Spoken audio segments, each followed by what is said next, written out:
प्रभु यीशु मसीह के महान और सामर्थी नाम से आशीष और अनुग्रह का वचन जो व्यवस्था विवरण उसके 4 अध्याय के दूसरे वचन, व्यवस्था विवरण 4 अध्याय दूसरा वचन, जो आज्ञा मैं तुमको सुनाता हूँ उसमें ना तो कुछ बढ़ाना और ना कुछ घटाना, तुम्हारे परमेश्वर यहोवा की जो जो आज्ञा मैं तुम्हें सुनाता हूँ उन्हें तुम मानना।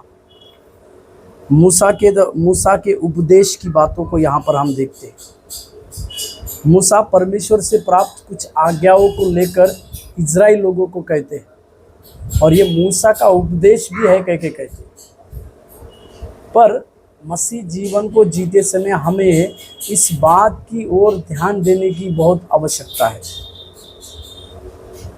जो आज्ञाकारी परमेश्वर के लिए आज्ञाकारी रहते हैं उनके लिए परमेश्वर ना केवल आशीषों की बातों को करता है परंतु उनके लिए कई एक चमत्कारों को भी परमेश्वर करता है।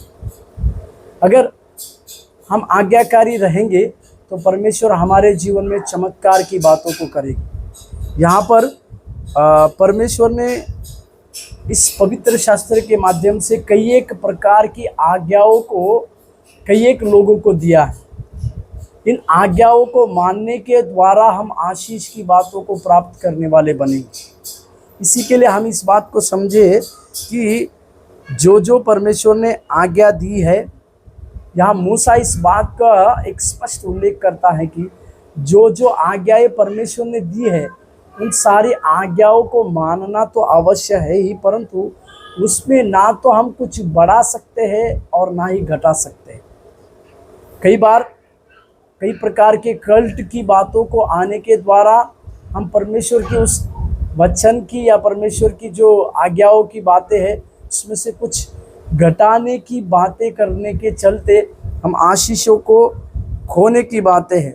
परंतु यहाँ पर हमें इस बात को समझने की आवश्यकता है कि परमेश्वर ने हमें इस आज्ञाओं में से ना कुछ घटाने ना और ना कोई बढ़ाने के लिए कहा है।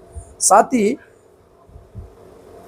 जो आज्ञाएं परमेश्वर ने इस पवित्र शास्त्र के द्वारा दी गई है वही सारी आज्ञाओं को हम सुनना और मानना दोनों भी कार्य है। मेरे प्यारो, आज हम सवेरे के समय में परमेश्वर की आज्ञाओं को मानने के लिए अपने आप को सौंपे और परमेश्वर को इस प्रकार से कहे कि आपकी आज्ञाओं में से ना हम कुछ घटाए ना हम कुछ बढ़ाए, परंतु जो भी हो आपकी आज्ञा के अनुसार हम अपने जीवन के काम को करने पाए। प्रभु आपको आशीष दे। धन्यवाद।